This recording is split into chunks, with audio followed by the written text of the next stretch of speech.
Angel ministries അവതരിപ്പിക്കുന്നു ജീവമാർഗം. സർവലോകവും നേടിയാലും സമ്പത്ത് കുന്നുപോൽ കൂട്ടിയാലും ജുർമിക്കും ലോകത്തിൽ വാഴും. ജീവമാർഗം പ്രോഗ്രാമിലേക്ക് ഏവർക്കും സ്വാഗതം. ഇന്ന് നമ്മോട് ദൈവവചനത്തിൽ നിന്ന് സംസാരിക്കുന്നത് ബ്രദർ ഐപ്പ് ചെറിയാൻ, ബാംഗ്ലൂർ. പ്രാർത്ഥനയോടെ ഈ സന്ദേശം ശ്രവിച്ചാലും. അപ്പോസ്തല പ്രവർത്തികൾ 4-ാം അധ്യായം അതിൻ്റെ 23 മുതലുള്ള വാക്യങ്ങൾ നമുക്ക് ഇന്ന് ചിന്തിക്കാം. വിട്ടയച്ച ശേഷം അവർ കൂട്ടാളികളുടെ അടുക്കൽ ചെന്ന് മഹാപുരോഹിതന്മാരും മൂപ്പന്മാരോടും തങ്ങളോട് പറഞ്ഞത് എല്ലാം അറിയിച്ചു.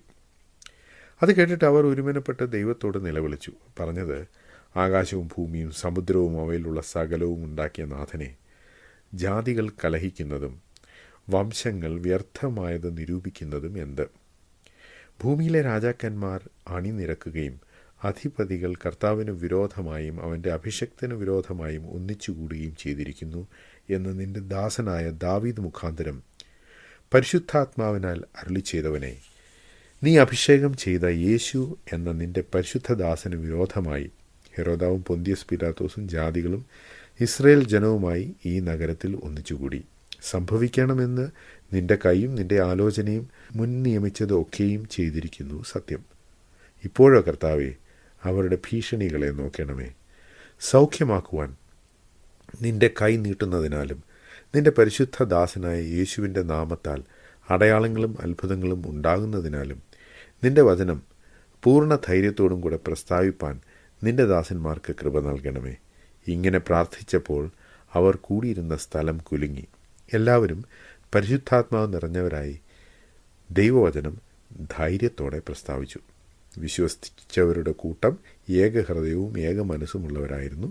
തനിക്കുള്ളതൊന്നും സ്വന്തമെന്ന് ആരും പറഞ്ഞില്ല. സകലവും അവർക്ക് പൊതു ആയിരുന്നു. ദേവാലയത്തിൽ പത്രോസും യോഹന്നാനും പ്രാർത്ഥിക്കുവാൻ പോയപ്പോഴാണ് അവർ മുടന്തനെ കണ്ടത്. ആ മുടന്തന് സൗഖ്യം നൽകി. അത് അവരുടെ അറസ്റ്റിലേക്ക് നയിച്ചു. പിറ്റേ ദിവസം യഹൂദന്മാരുടെ മതനേതൃത്വത്തോട് സംസാരിക്കുവാൻ അവർക്കൊരവസരം കിട്ടി. എന്നാൽ അവർക്ക് പത്രോസിനോടും യോഹന്നാനോടും മറുപടി പറയാൻ സാധിച്ചില്ല. അങ്ങനെ അവരെ ഭീഷണിപ്പെടുത്തി, പക്ഷേ വിട്ടയച്ചു.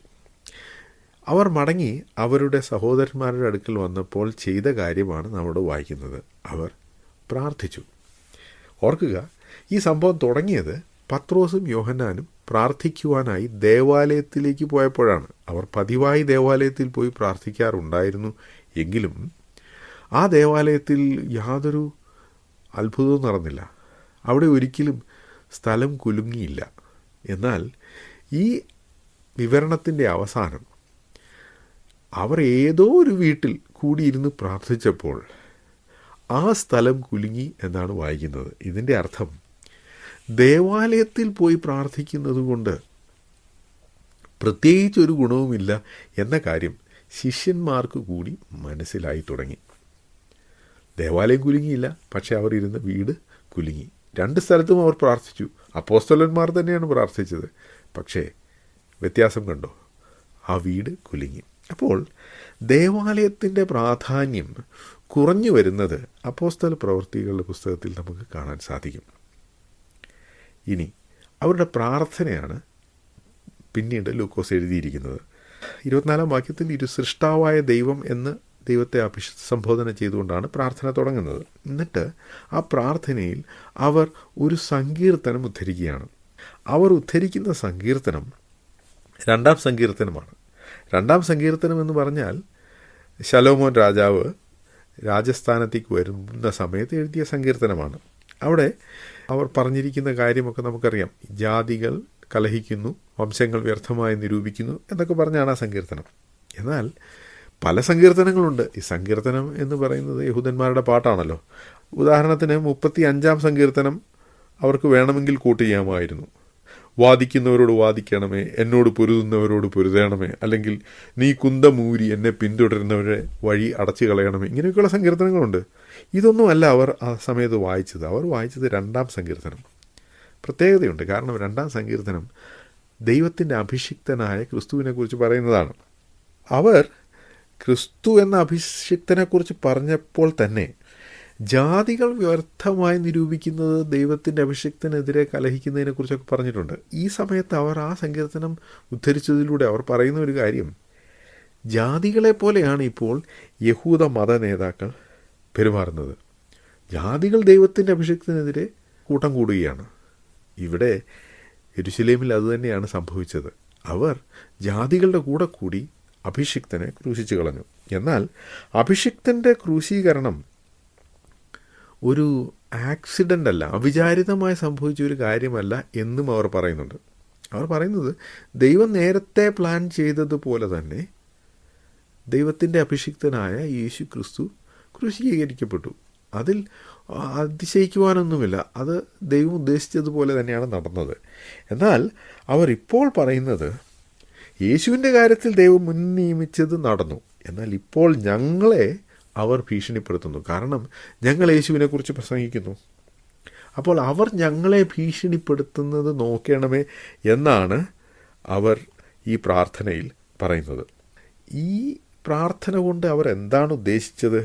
അതാണ് നമ്മൾ ഇനിയും ശ്രദ്ധിക്കാൻ പോകുന്നത്. 30-ാമത്തെ വാക്യത്തിൽ, സൗഖ്യമാക്കുവാൻ നിന്റെ കൈ നീട്ടുന്നതിനാലും നിന്റെ പരിശുദ്ധദാസനായ യേശുവിൻ്റെ നാമത്താൽ അടയാളങ്ങളും അത്ഭുതങ്ങളും ഉണ്ടാകുന്നതിനാലും നിന്റെ വചനം പൂർണ്ണ ധൈര്യത്തോടും കൂടി പ്രസ്താവിപ്പാൻ നിന്റെ ദാസന്മാർക്ക് കൃപ നൽകണമേ. അപ്പോൾ അവരുടെ പ്രാർത്ഥന ഇതാണ്. അത്ഭുതം നടക്കണമെന്നല്ല, അത്ഭുതം നടക്കുന്നുണ്ട്. ദൈവം തൻ്റെ കൈ നീട്ടി അത്ഭുതം നടത്തുന്നുണ്ട്. എന്നാൽ ഈ അത്ഭുതം നടക്കുന്ന സമയത്ത് ദൈവവചനം പറയുവാനുള്ള ധൈര്യം ഞങ്ങൾക്ക് തരണം. കാരണം അവരെ ഇപ്പോൾ തന്നെ ആ പട്ടണത്തിൽ ഏറ്റവും ശക്തിയുള്ള ആളുകൾ ഭീഷണിപ്പെടുത്തി വിട്ടിരിക്കുകയാണ്. അവരുടെ ഭീഷണി കേട്ട് ഞങ്ങളുടെ ഉത്തരവാദിത്തം ചെയ്യാതിരിക്കരുത്. ഞങ്ങൾ ദൈവവചനം ശക്തിയായി പ്രസംഗിക്കുവാനായി ഞങ്ങൾക്ക് ധൈര്യം വേണം. അപ്പോൾ രണ്ട് കാര്യങ്ങൾ അവരുടെ പ്രാർത്ഥന. ഒന്ന്, അവരുടെ ഭീഷണി നോക്കണം. രണ്ടാമത്, ഞങ്ങൾക്ക് ധൈര്യം തരണം. ഈ പ്രാർത്ഥന കേട്ടപ്പോഴാണ് സ്ഥലം കുലുങ്ങിയത്. എന്തുകൊണ്ടാണ് സ്ഥലം കുലുങ്ങിയത്? ഇതിന് പലതരത്തിലുള്ള വിശദീകരണങ്ങളുണ്ടെങ്കിലും ഞാൻ വിശ്വസിക്കുന്നത് സ്ഥലം കുലുങ്ങിയപ്പോൾ ഈ പ്രാർത്ഥിച്ചവർക്കൊരു കാര്യം മനസ്സിലായി. ഇവരുടെ പ്രാർത്ഥന ദൈവം കേട്ടു, ദൈവം അംഗീകരിച്ചു. ആ പ്രാർത്ഥനയ്ക്ക് ദൈവം മറുപടി നൽകി. എന്ന് വെച്ചാൽ ഇവർക്ക് ദൈവവചനം പ്രസംഗിക്കുവാനുള്ള ധൈര്യം ദൈവം നൽകി. അതാണ് തുടർന്ന് നമ്മൾ കാണുന്നത്. ദൈവം അവരുടെ പ്രാർത്ഥന കേട്ടു എന്നവർക്ക് മനസ്സിലായി. അതിൻ്റെ അർത്ഥം ദൈവം അവർക്ക് ദൈവവചനം പ്രസ്താവിക്കുവാനുള്ള ധൈര്യം നൽകിയിരിക്കുന്നു. അപ്പോൾ എന്താണ് സംഭവിച്ചത്? എല്ലാവരും പരിശുദ്ധാത്മാവ് നിറഞ്ഞവരായി ദൈവവചനം ധൈര്യത്തോടെ പ്രസ്താവിച്ചു. ഇതാണ് വേണ്ടത്. ദൈവവചനം അറിയാവുന്ന അനേകരുണ്ട്, ദൈവവചനം പറയുന്നവരുമുണ്ട്. എന്നാൽ ദൈവവചനം ധൈര്യത്തോടെ പറയാൻ സാധിക്കണം. ദൈവവചനം പറയുമ്പോൾ ധൈര്യം, അതാ ഒരു കൺവിക്ഷൻ, ഞാൻ ഈ പറയുന്നത് ശരിയാണെന്നുള്ള ബോധ്യത്തിൽ പറയണം. പല ആളുകളും ശരിയായിരിക്കുമല്ലേ, ഇതൊക്കെ ശരിയാണോ, ഇങ്ങനെയുള്ള സംശയത്തിലാണ് പലപ്പോഴും ദൈവവചനം പറയുന്നത്. എന്നാൽ ദൈവവചനം നമ്മൾ പറയുന്നത് അത് ദൈവത്തിൻ്റെ വചനമായതുകൊണ്ടാണ്, നമ്മുടെ വചനമല്ല, നമ്മുടെ വാക്കുകളല്ല. ദൈവത്തിൻ്റെ വചനം പറയുമ്പോൾ അതിന് ദൈവത്തിൻ്റെ ആധികാരികതയുണ്ട്. അപ്പോൾ അത് മനസ്സിൽ വെച്ചുകൊണ്ട് വേണം നമ്മൾ ദൈവവചനം പറയുവാൻ. അപ്പോൾ അവിടെ സംഭവിച്ചത്, ഈ കാര്യങ്ങളുടെ അടിസ്ഥാനത്തിൽ അവർ ദൈവത്തോട്, അവർക്ക് ആ സമയത്ത് തോന്നിയ കാര്യം, അവരുടെ മനസ്സിൽ തോന്നിയ കാര്യം അവർ ദൈവത്തോട് പറഞ്ഞു. ഞങ്ങളെ ഇവർ ഭീഷണിപ്പെടുത്തിയിരിക്കുന്നു. ഇവർ മനുഷ്യരാണ്, ഇവർക്ക് ഭയമുണ്ട്. കാരണം യേശുവിനെ ക്രൂശിച്ചവരാണ് ഇവരെ ഭീഷണിപ്പെടുത്തിയിരിക്കുന്നത്. ദൈവത്തോട് പറഞ്ഞു, അവരുടെ ഭീഷണി നോക്കണമേ. രണ്ടാമത്തെ കാര്യം, ആ ഭീഷണി ഞങ്ങളുടെ ജീവിതത്തിൽ ഒരു എഫക്റ്റും ഉണ്ടാകരുത്. ഞങ്ങൾ ചെയ്യേണ്ട കാര്യം, അതായത് ദൈവവചനം ശക്തിയോടെ പ്രസംഗിക്കണം, അതിനുള്ള ധൈര്യം ഞങ്ങൾക്ക് തരണം. സ്ഥലം കുലുങ്ങിയപ്പോൾ പ്രാർത്ഥന കേട്ടു എന്നവർക്ക് മനസ്സിലായി. അതിൻ്റെ അടിസ്ഥാനത്തിൽ അവർ ദൈവവചനം ശക്തിയോടെ പ്രസ്താവിച്ചു തുടങ്ങി. ഇന്നും നമ്മുടെ പ്രാർത്ഥന ദൈവം കേട്ടാൽ പിന്നെയും പ്രാർത്ഥിച്ചുകൊണ്ടിരിക്കുകയല്ല, മറിച്ച് ആ പ്രാർത്ഥനയുടെ അടിസ്ഥാനത്തിൽ നമ്മൾ പ്രവർത്തിക്കുകയാണ് ചെയ്യേണ്ടത്. അവരതാണ് ചെയ്തത്. പിന്നെയും പ്രാർത്ഥിക്കുകയല്ല, മറിച്ച് അവർ പ്രാർത്ഥനയുടെ അടിസ്ഥാനത്തിൽ ദൈവവചനം ശക്തിയോടെ പ്രസ്താവിച്ചു. അങ്ങനെയാണ് അനേക ആയിരങ്ങൾ ആ ആദിമസഭയിൽ അംഗങ്ങളായി തീരുവാൻ ഇടയായത്. ഈ സന്ദേശം ശ്രദ്ധിച്ച എല്ലാ പ്രിയപ്പെട്ടവർക്കും കർത്തൃനാമത്തിൽ നന്ദി. ബൈബിൾ കറസ്പോണ്ടൻസ് കോഴ്സിൽ ചേർന്ന് പഠിക്കുവാൻ ആഗ്രഹിക്കുന്നവർ മേൽവിലാസം അയച്ചു തന്നാലും പ്രാർത്ഥനാ വിഷയങ്ങളും അറിയിക്കുമല്ലോ.